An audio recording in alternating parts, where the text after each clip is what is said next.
Esto es Ipso Facto, y a continuación desarrollaremos el examen de quinto de secundaria de la Universidad Nacional Pedro Ruiz Gallo. Iniciamos entonces con las preguntas de economía. Nos dice en la primera de ellas, son características de los bienes económicos. Para tratar de resolver esta pregunta, es correcto precisar el concepto de bienes. ¿Qué es un bien? Un bien se puede decir que son las diferentes cosas, objetos, que tienen la capacidad de satisfacer necesidades humanas, ¿correcto? Ahora, como ustedes pueden visualizar, tenemos una clasificación general de los bienes. Y es que hay dos tipos de bienes. Unos bienes libres, o también llamados naturales, y tenemos también los bienes económicos.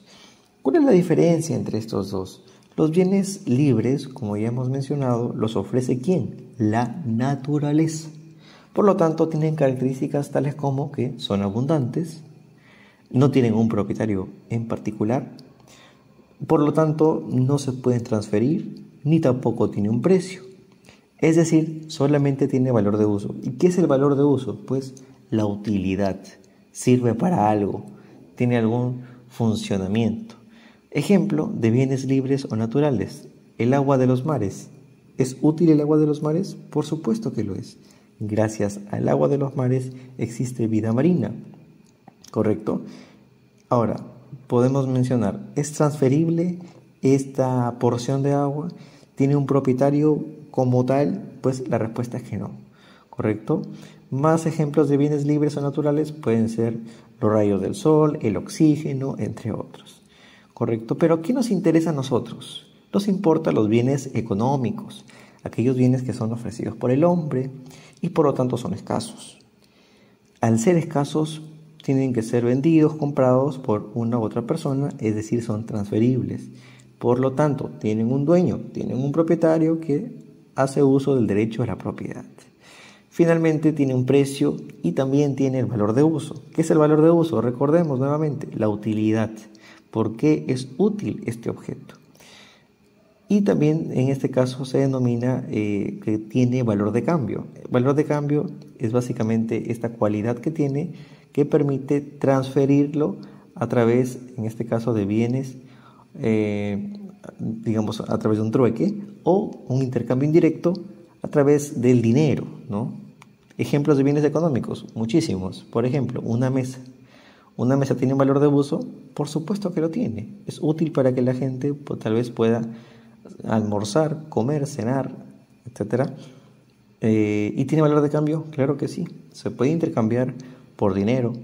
Te puede costar, imagínate, 150 soles una mesa. Por lo tanto, esa es la característica de los bienes económicos. Ahora, volvemos a la pregunta. ¿Qué nos dice? Dice la primera alternativa. ¿Cuentan con valor de uso y tienen valor de cambio? ¿Acaso eso será correcto? Por supuesto que lo es. En una segunda alternativa nos dice, son escasos en relación a su demanda. También lo es. La tercera dice, son producto de la naturaleza. Evidentemente eso es falso, ¿no? Esa característica tiene que ver con los bienes libres. La cuarta dice, son intransferibles. No se pueden transferir. ¿Eso será una verdad? Claro que no lo es. Se pueden transferir, tienen un precio, porque tienen un dueño. Finalmente nos dicen, es producto del trabajo humano. Eso es totalmente cierto, ¿no? Por lo tanto, ¿cuál será nuestra alternativa en la pregunta número 1? La alternativa será la número 1, la 2 y la 5. Bien, vayamos a la siguiente pregunta. La segunda interrogante nos dice lo siguiente. En el flujo circular de la economía, las familias consiguen sus ingresos económicos en el mercado de... Esa pregunta pertenece al proceso productivo, específicamente a la etapa de la circulación, ¿no? Los flujos económicos vamos a ver que se dividen de dos formas, tales como flujos reales o físicos y los flujos nominales, financieros o monetarios. Vayamos a ver cada uno de estos, ¿correcto? Primero con el flujo real o físico. ¿Qué es un flujo real o físico? Es aquel en donde se va a intercambiar productos, se va a intercambiar bienes, servicios y por tal motivo aparece allí el mercado de bienes y servicios. ¿Cómo así? Demos un siguiente ejemplo. Primero, hay que manifestar que en los flujos económicos aparecen los famosos agentes económicos. ¿Y quiénes son los agentes económicos? Son específicamente dos, que también son llamados los polos económicos. El primero de ellos, como ustedes pueden visualizarlo, se llaman las empresas, que tienen una denominación. A ellas se les dice que son las unidades de producción. ¿Por qué unidades de producción o UP? Porque son las que finalmente producen bienes o producen servicios, ¿correcto? Mientras que por el otro lado tenemos a las familias, que es el otro polo económico, el otro agente económico, que se llaman UC, unidad de consumo. Son los consumidores, ¿correcto? Entonces, tenemos en consideración que en el flujo real o físico aparecen dos tipos de mercados. El mercado de bienes y servicios, en donde, como ya venimos mencionando, las empresas son las que ofertan sus productos, los bienes o los servicios, y los dirigen hacia quién, hacia las familias, hacia la sociedad en general, para que estos puedan consumirlos y de esta manera satisfacer sus necesidades. Pero en este caso es preciso mencionar que no solamente las empresas ofertan, también ofertan las familias. ¿En qué sentido ofertan las familias? Hablamos pues del mercado de factores de producción. Las familias se dice que también ofertan, en este caso, naturaleza, trabajo y capital, que son los factores de producción clásicos.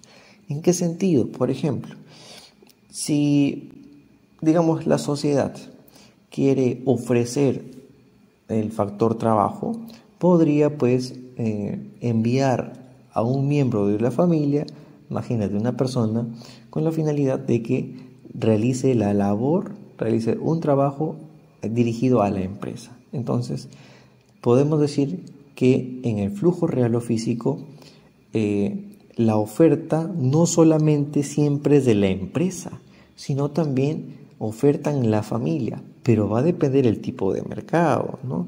Si hablamos de un mercado de bienes y servicios, ¿quiénes ofertan los productos en el mercado de bienes y servicios?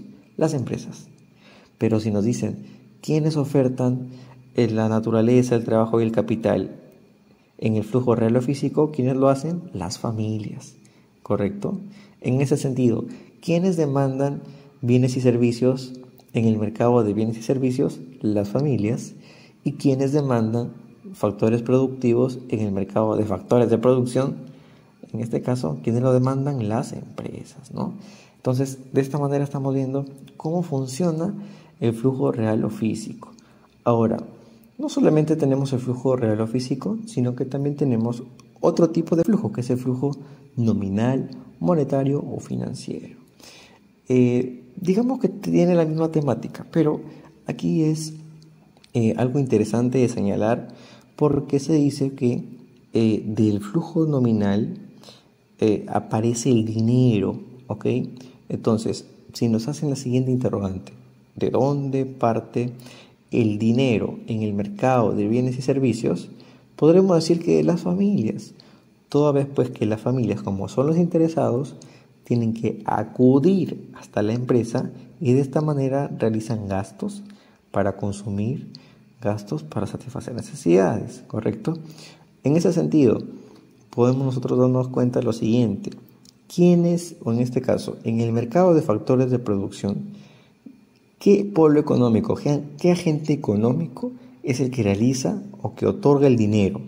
En este caso, lo será la empresa, porque la empresa, imaginemos en el caso de que adquiere factor trabajo, tienen que pagar a sus trabajadores, y los trabajadores, ¿parte de quién son?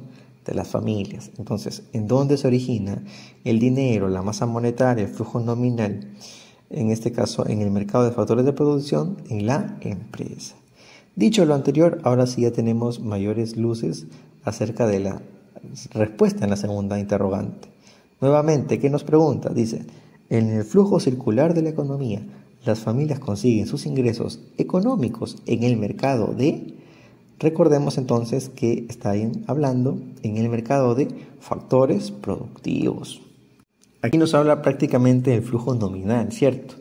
Porque las familias obtienen su dinero gracias a que la empresa les ha pagado por el servicio, por el factor de producción utilizado, ¿correcto? En ese sentido vamos a ver 3 preguntas de examen de admisión que son bastante frecuentes y se vinculan con lo que ya hemos tratado, ¿correcto? La primera pregunta nos dice lo siguiente. Pregunta de la Universidad Nacional Toribio Rodríguez de Mendoza. Dice, ¿el flujo nominal o monetario en la circulación se define como? Nos dan alternativas acerca del flujo nominal. Recuerda, el dinero, cómo va el dinero de un lado a otro. Entonces, la alternativa A nos dice, es el desembolso de dinero para realizar transacciones. La alternativa B dice, es el mercado de bienes y servicios. La alternativa C es el traslado de bienes y servicios. La D es la compra de factores. Y la E es las unidades de consumo y producción. En realidad, pues, la pregunta resulta bastante sencilla, ¿no? ¿Qué es el flujo nominal? Pues digamos que es el desembolso de dinero. El recorrido que hace el dinero de empresas a familias y de familias a empresas, ¿no? Dependiendo del mercado. Ahora, vamos a ir con la siguiente interrogante. Nos dice la segunda pregunta del Centro Preuniversitario de la UNT. Dice, ¿es el dinero que reciben las familias por sus recursos patrimoniales y trabajo? Este tipo de flujo de circulación se denomina, ¿cómo se llama este dinero que reciben las familias en el mercado de factores de producción? ¿Cómo se llama? No te olvides, esta denominación es el flujo nominal, monetario o fiduciario, ¿correcto? Finalmente, ya para cerrar la idea, una pregunta un poco más compleja de la ONT dice lo siguiente, en el mercado de factores, y nos dan diversas alternativas, dice, las familias ejercen la función típica de la oferta en el mercado de factores, ¿eso será correcto? Por supuesto que lo es, ¿no? La segunda interrogante nos dice, las empresas venden recursos productivos. ¿Las empresas venden recursos productivos en el mercado de factores? Y la respuesta es que no. ¿En dónde venden estos recursos? En el mercado de bienes y servicios. Por lo tanto, eso es incorrecto. La alternativa número 3 dice, ¿el flujo monetario parte de las empresas? Eso también es correcto. La número 4 dice, el Estado regula el proceso de la distribución de la renta. Esto es incorrecto porque en la teoría nosotros vamos a descubrir que los flujos económicos surgen, digamos, de un modelo que es quimérico, que simplemente se ha creado con la finalidad de poder entender el tema y al ser tan irreal, digamos, el Estado ni siquiera participa, ¿correcto? Entonces, si el Estado no participa, no podemos decir que el Estado regule el proceso de la distribución. Por lo tanto, la alternativa número 4 es incorrecta. La número 5 dice, el flujo real se inicia en las familias y eso también es correcto. Por lo tanto, nuestra alternativa será 1, 3 y 5. Posteriormente, en la pregunta número 3, nos dicen lo siguiente. ¿En qué etapa se produce el rendimiento decreciente absoluto? Para esto nosotros hay que tener en consideración este gráfico que nos dan, el cual pertenece ya prácticamente a los últimos temas de economía y específicamente acerca de los ciclos económicos. Recordar que los ciclos económicos es una característica con la que llevan los países o las economías capitalistas o las famosas economías de mercado, que experimentan ciertas fluctuaciones, ciertos cambios en el nivel de la actividad. Entonces a estos cambios se les llama ciclos, ¿no? Ahora es importante conocer las fases del ciclo económico. Tenemos diversas fases, ¿no? Tales como pueden ustedes visualizarlo en la diapositiva. La primera de ellas vamos a decir que se denomina el fondo o depresión. Esta también es conocida como punto crítico inferior o punto de crisis económica. ¿Qué pasa con este ciclo de fondo o depresión? Aquí se va a alcanzar el máximo nivel de recesión y la actividad económica va decayendo, ¿correcto? En ocasiones se acompaña de deflación y bastante desempleo, ¿sí? Entonces, esa es la primera etapa, fondo o depresión. Después de ella sigue la recuperación o crecimiento. ¿Qué es esto? Aquí se va a dar un pequeño aumento en la producción total de un país con el paso del tiempo, y por lo general pues se dice que se mide el incremento a través del PBI real, ¿correcto? Después de esta sigue el auge o cima. ¿Qué significa esta? Que también se le llama punto crítico superior o prosperidad económica. El auge o cima es donde aparece el mayor crecimiento o el punto máximo, supremo, superior, y se inicia, se dice, con la recesión o con la contracción. Finalmente tenemos a la recesión o contracción, la cual se dice que donde existe o es aquel ciclo en donde existe insuficiencia en el crecimiento de la actividad económica, ¿no? Hay una permanente caída en la producción. Entonces, se diferencia, digamos, de la depresión que hemos visto en un comienzo, depresión o fondo. ¿En qué se diferencia de esta? Es que es una recesión muchísimo más severa, ¿no? En ese sentido, nos hacen la pregunta a nosotros: ¿en qué etapa se produce el rendimiento decreciente absoluto? En este caso, la alternativa o la respuesta correcta será en la tercera etapa. Ahí, como ustedes pueden ver, en la primera hay una especie de crecimiento, de recuperación, junto con la segunda, pero en la tercera ya empieza el fondo o depresión o de crecimiento absoluto, ¿no? Por lo tanto, la respuesta va a ser solo 3. Muy bien, entonces ahora vayamos a la pregunta número 4. Nos dice lo siguiente: ¿qué sucede si se establece un precio mínimo de 30 unidades monetarias? Esta pregunta es bien interesante porque nos dan dos pequeñas ecuaciones en donde se toma en consideración la cantidad demandada y la cantidad ofertada, ¿no? Entonces, para resolverla primero hay que tener un poco entendida la teoría.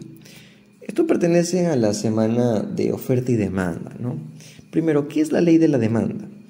La ley de la demanda señala pues que a medida que el precio de un bien disminuye, la cantidad demandada de ese bien aumenta. ¿Cómo así? Demos un ejemplo.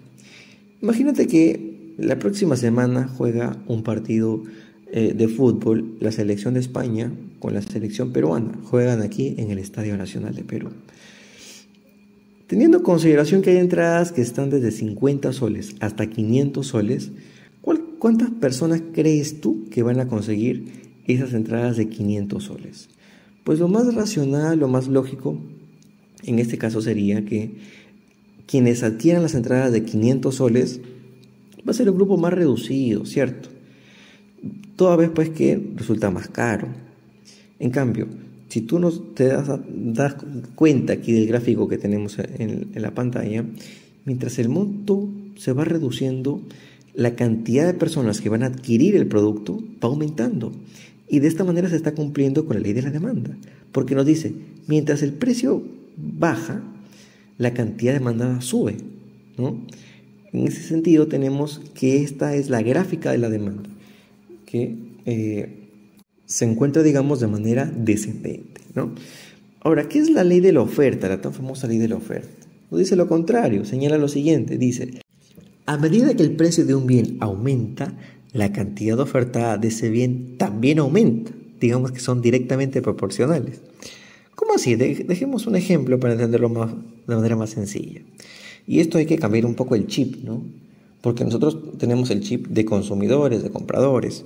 Pero ¿qué ponernos en los zapatos de un vendedor, de un ofertante, de un oferente? ¿Ya? Imagínate que tú eres en este caso, un vendedor de huevos, ¿ya? Y en este caso vendes los huevos por unidades a 50 céntimos. Entonces, si vendemos los huevos a 50 céntimos, digamos pues que no se genera una ganancia tan amplia, ¿no?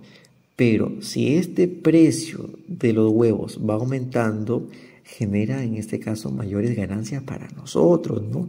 Entonces, de esta forma nosotros veremos cómo producimos más huevos. Tal vez compramos más gallinas, tal vez ampliamos nuestra granja, vemos la forma en este caso de conseguir más productos, más huevos. De esta forma estaríamos cumpliendo con la ley de la oferta. En ese sentido, ¿qué pasa cuando la oferta y la demanda, en este caso, chocan, tienen una intersección? En ese sentido hablamos del equilibrio de mercado. ¿Qué es el equilibrio de mercado? Es aquella intersección entre las curvas de la oferta y la demanda, donde la cantidad demandada es igual a la cantidad ofrecida o a la cantidad ofertada, ¿no? Entonces, mire ese gráfico. Imagínate pues que hay una situación en la cual chocan la curva de la oferta con la curva de la demanda. A ese choque, ¿cómo se le va a llamar? A esa intersección se le llama el equilibrio de mercado. Y como tú te puedes dar cuenta, el precio de equilibrio es básicamente este precio en el cual pues justamente ha llegado a intersectar la oferta con la demanda. ¿Y qué es la cantidad de equilibrio? En el mismo caso, pues la cantidad en la cual ha intersectado la oferta con la demanda, ¿sí? Ahora, ¿por qué es importante esto? Y es que en ocasiones, así como hay equilibrio de mercado, también hay desequilibrio de mercado. Y el desequilibrio de mercado se puede dar de diversas formas. Una de ellas cuando hay exceso de demanda y se dice pues que hay escasez. ¿Cómo así? Esta situación de mercado básicamente señala que existe escasez y los ofertantes, los vendedores de productos, al darse cuenta que los consumidores están insatisfechos, están incómodos y no logran comprar los productos que quisiesen, ellos realizan lo que se denomina el alza de precios, ¿no? Elevan sus precios sin que disminuyan sus ventas hasta el precio de equilibrio, ¿no? Entonces, de esta forma tenemos el exceso de demanda o escasez. Por el otro lado tenemos el exceso de oferta o abundancia. Esta circunstancia básicamente grafica a que la cantidad que se ofrece es realmente mayor a la cantidad que la gente desea comprar, a la cantidad demandada, ¿no? Entonces, volvemos a la pregunta. ¿Qué nos dice la pregunta? Nos dice, ¿qué sucede si, digamos, a la cantidad demandada y a la cantidad ofertada le colocamos el precio mínimo de 30 unidades? ¿Qué hay que hacer allí? Prácticamente reemplazar, ¿no?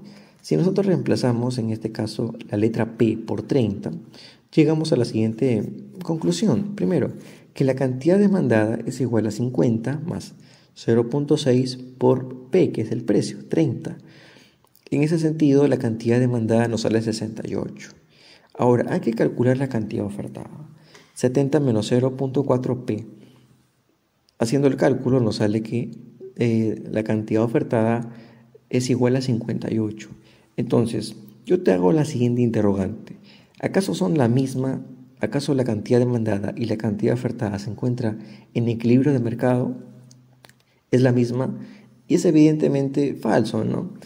Toda vez pues que hay más demanda que oferta. Entonces, ¿a eso cómo se le denomina? ¿Exceso de oferta o exceso de demanda?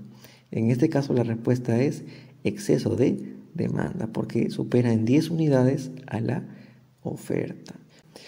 Vamos a ver que nuevamente se dan una serie de preguntas de exámenes de admisión muy similares a las que acabamos de ver, tal como la siguiente. Dice, pregunta de la Universidad Nacional Pedro Ruiz Gallo.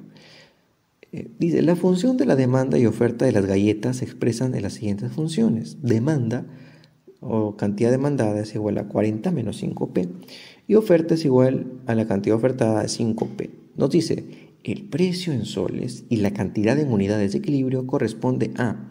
¿Qué hay que hacer allí?